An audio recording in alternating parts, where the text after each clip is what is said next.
बड़ी खबर के साथ। आज जारी होगा केंद्रीय बजट। वित्त मंत्री निर्मला सीतारमण करेंगी बजट पेश। सुबह 11 बजे लोकसभा में बजट पेश करेंगी। 1 फरवरी 2024 के बाद इस साल का आने वाला दूसरा बजट है ये। नरेंद्र मोदी के नेतृत्व वाली एनडीए सरकार का होगा ये 11वां बजट। बड़ी खबर आपको बता रहे हैं, आज बजट, देश का बजट पेश होगा 1 फरवरी 2024 के बाद इस साल का आने वाला ये दूसरा बजट है। नरेंद्र मोदी के नेतृत्व वाली एनडीए सरकार का होगा ये 11वां बजट।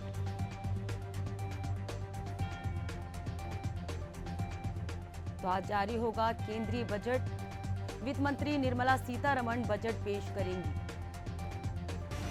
नरेंद्र मोदी के नेतृत्व वाली एनडीए सरकार का ये 11वां बजट होगा। सुबह 11 बजे लोकसभा में बजट पेश करेंगी वित्त मंत्री। 1 फरवरी 2024 के बाद इस साल का आने वाला ये दूसरा बजट है।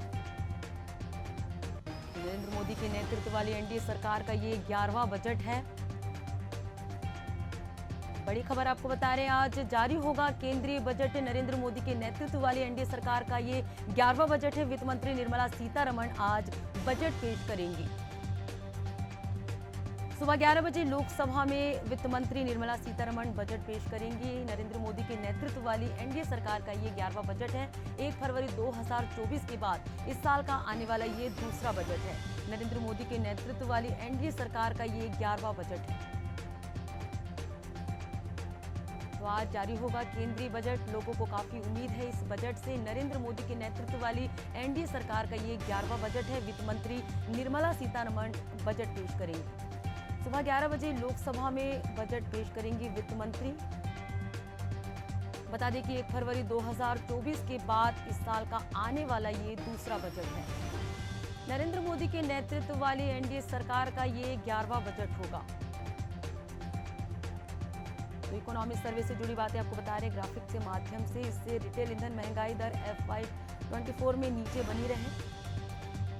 अगस्त 2023 में एलपीजी कीमतों में 200 रुपए सिलेंडर की कटौती की गई। मार्च 2024 में पेट्रोल और डीजल की कीमतों में 2 रुपए लीटर की कटौती की गई। एग्रीकल्चर सेक्टर को खराब मौसम की चुनौतियों का सामना करना पड़ा। एग्रीकल्चर सेक्टर को घटते जलाशयों, फसलों के नुकसान की चुनौतियां मिली। वित्त वर्ष 2024 में खाद्य महंगाई बढ़कर 7 से 5% हो गई। 2023 में पीएम सूर्य घर योजना से 30 गीगावाट सौर कैपेसिटी जुड़ने की उम्मीद है। तो इकोनॉमिक सर्वे से जुड़ी बातें हम आपको ग्राफिक्स के माध्यम से बता रहे। इस पहल के उद्देश्य सोलर वैल्यू टाउन में लगभग 17 लाख हुई। पीएम सूर्य घर योजना फरवरी में 75,021 करोड़ रुपए की लागत के साथ शुरू की गई। नॉन फार्म सेक्टर में 2030 तक सालाना औसतन लगभग 78.5 लाख नौकरियां मिलेगी। 65% आबादी 35 वर्ष से कम है, फिर भी कई लोगों के पास आवश्यक स्किल का अभाव है। अभी केवल 51-25% युवा ही रोजगार योग्य है। FY26 तक राजकोषीय घाटा जीडीपी का 4 से 5% या उससे कम होने की उम्मीद है। वित्त वर्ष 2024-25 में राजकोषीय घाटा 0.7% कम होकर 5.1% रहने का अनुमान है। वित्त वर्ष 2024-25 में भारत की जीडीपी ग्रोथ का अनुमान 6.5 से 7% तक चला जाएगा। वित्त वर्ष 2024 में भारत की रियल जीडीपी 8 से 2% की दर से बढ़ी है। ये लगातार तीसरा साल है जब जीडीपी 7% से ज्यादा दर्ज की गई है। ग्लोबल एनर्जी प्राइस इंडेक्स में FY24 में गिरावट आई। सरकार ने एलपीजी, पेट्रोल और डीजल की कीमतों में कटौती की है। इससे रिटेल ईंधन महंगाई दर FY24 में नीचे बनी रही है। इकोनॉमिक सर्वे से जुड़ी बातें हम आपको ग्राफिक्स के माध्यम से बता रहे हैं। अगस्त 2023 में एलपीजी कीमतों में 200 रुपए सिलेंडर की कटौती की गई। मार्च 2024 में पेट्रोल और डीजल की कीमतों में 2 रुपए लीटर की कटौती की गई। एग्रीकल्चर सेक्टर को खराब मौसम की चुनौतियों का सामना करना पड़ा। एग्रीकल्चर सेक्टर को घटते जलाशयों, फसलों के नुकसान की चुनौतियां मिली। वित्त वर्ष 24 में खाद्य महंगाई बढ़कर 7 से 5% हो गई। पीएम सूर्य घर योजना से 30 गीगावाट सौर कैपेसिटी जुड़ने की उम्मीद है। इस पहल का उद्देश्य सोलर वैल्यू टाउन में लगभग 17 लाख नौकरियां पैदा करना है। पीएम सूर्य घर योजना फरवरी में 75,021 करोड़ रुपए की लागत के साथ शुरू की गई। नॉन फार्म सेक्टर में 2030 तक सालाना औसतन लगभग 78.5 लाख नौकरियां पैदा करने की जरूरत है। 65% आबादी 35 वर्ष से कम है, फिर भी कई लोगों के पास आवश्यक स्किल की कमी है। अभी केवल 51 से 25% युवा ही रोजगार योग्य हैं। FY26 तक राजकोषीय घाटा जीडीपी का 4 से 5% या उससे। वित्त वर्ष 2024-25 में राजकोषीय घाटा 0 से 7% कम होकर वित्त वर्ष 2024-25 में भारत की जीडीपी ग्रोथ का अनुमान 6.5 से 7% तक बताया गया है।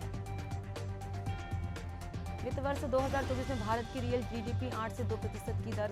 ये लगातार तीसरा साल है जब जीडीपी 7% से ज्यादा दर्ज की गई है। ग्लोबल एनर्जी प्राइस इंडेक्स में FY24 में गिरावट आई है।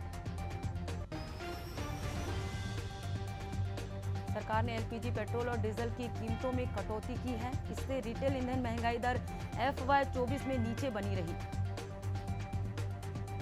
अगस्त 2023 में एलपीजी कीमतों में 200 रुपए सिलेंडर की कटौती की गई है। वहीं मार्च 2024 में पेट्रोल और डीजल की कीमतों में 2 रुपए लीटर की कटौती की गई। एग्रीकल्चर सेक्टर को खराब मौसम की चुनौतियों का सामना करना पड़ा। इकोनॉमी सर्वे से जुड़ी बातें हम आपको ग्राफिक्स के माध्यम से बता रहे हैं। एग्रीकल्चर सेक्टर को घटते जलाशयों, फसलों के नुकसान की चुनौतियां मिली। वित्त वर्ष 24 में खाद्य महंगाई बढ़कर 7 से 5% हो गई। 2023 में ये 6% थी। पीएम सूर्य घर योजना से 30 गीगावाट सौर कैपेसिटी जुड़ने की उम्मीद है। इस पहल का उद्देश्य सोलर वैल्यू चेन में लगभग 17 लाख नौकरियां पैदा करना है। पीएम सूर्य घर योजना फरवरी में 75,021 करोड़ रुपए की लागत के साथ शुरू की गई। नॉन फार्म सेक्टर में 2030 तक सालाना औसतन लगभग 78.5 लाख नौकरियां पैदा करने की जरूरत है। 65% आबादी 35 वर्ष से कम है, फिर भी कई लोगों के पास आवश्यक स्किल का अभाव है। अभी केवल 51 से 25% युवा ही रोजगार योग्य है। FY26 तक राजकोषीय घाटा जीडीपी का 4 से 5% या उससे कम होने की उम्मीद है। वित्त वर्ष 2024-25 में राजकोषीय घाटा 0 से 7% कम होकर 5% रहने का अनुमान है। वित्त वर्ष 2024-25 में भारत की जीडीपी ग्रोथ का अनुमान 6.5 से 7% तक। वित्त वर्ष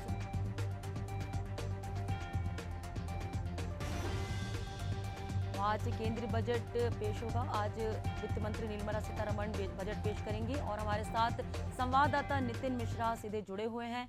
नितिन, आज केंद्रीय बजट पेश होने वाला है, ऐसे में कितनी उम्मीद है लोगों को, आपसे समझना चाहेंगे। बिल्कुल, देखिए केंद्रीय बजट 2024 फिर से जारी होने वाला है। इस बार जो है 1 फरवरी 2024 को ही अंतरिम बजट पेश किया गया था। अब नई सरकार बनी तो नई सरकार आने के बाद ये मोदी सरकार का जो 3.0 है वर्जन, अब इसमें जो है बजट जारी होने वाला है। बजट से कई लोगों को उम्मीदें हैं, जो स्टील कारोबारी हैं और जो मेडिकल क्षेत्र के लोग हैं और जो ऑटोमोबाइल क्षेत्र के लोग हैं, उन्होंने तमाम उम्मीदें लगा के रखी हैं। इसमें आपको मुख्य रूप बता दूं तो जो ज्यादा से ज्यादा लोग इंफ्रास्ट्रक्चर पर भरोसा कर रहे हैं कि इस बजट में इंफ्रास्ट्रक्चर पर ज्यादा ध्यान देना चाहिए। इस पर लोग भरोसा जता रहे हैं क्योंकि इंफ्रास्ट्रक्चर जो होने के बाद जो है लोगों को एक तरह से फायदा पहुंचेगा और जो तमाम काम जो होते हैं, टेंडर्स जो है वो निकलते हैं, तो एक तरह से उसको लेकर उम्मीद है। आपको बता दूं कि केंद्रीय बजट में जो मुख्य तथ्य होने वाले हैं उसमें 11 बजे से केंद्रीय बजट जो है लोकसभा सदन में होगा, जिसका सीधा प्रसारण भी आप देख पाएंगे, पूरी जनता देश की देख पाएगी। और जो पेट्रोलियम को लेकर जो सियासत भी चलती रहती थी एक समय, और पेट्रोलियम जो रेट है डीजल या पेट्रोल का या फिर सीएनजी का, वो लगातार बढ़ता हुआ दिखाई दे रहा था। तो एक बार इसमें शायद इस बार राहत मिल सकती है क्योंकि इस पर ज्यादा फोकस किया जा रहा है, क्योंकि इलेक्ट्रिक वाहनों को एक बार लॉन्च करने की तैयारी है। जो इलेक्ट्रिक वाहनों पर जो है केंद्र का जो है ध्यान आकर्षण किया जा रहा है और जो मुख्य केंद्र बिंदु है इलेक्ट्रिक का, कि अब जो पर्यावरण को संतुलित करने के लिए, पर्यावरण का नुकसान न पहुंचे, इसके लिए इलेक्ट्रिक वाहनों का एक बार उपयोग शुरू किया जाए देश में। इस प्रकार की जो है चलन चल रहा है। तो एक जो केंद्रित होने वाला मुख्य बिंदु वो होने वाला है इस बार इलेक्ट्रिक व्हीकल पर। तो ये बड़ी बात होने वाली इस बजट की। साथ ही आपको बता दूं कि ये जो कार्रवाई है करीब 2 दिनों तक चलेगी और ये अगस्त तक ये जो नया बजट सत्र, जो ये मानसून सत्र है, उसमें ये नया बजट पेश किया जा रहा है। तो तमाम उम्मीदें हैं लोगों को और जो अलग अलग क्षेत्र के कारोबारी हैं वो अपनी अपनी उम्मीदों के आधार पर जो है सरकार से एक बार दरखास्त कर रहे हैं और उम्मीदें जगाए बैठे हैं कि कहीं ना कहीं उनके क्षेत्र में उनको फायदा मिले।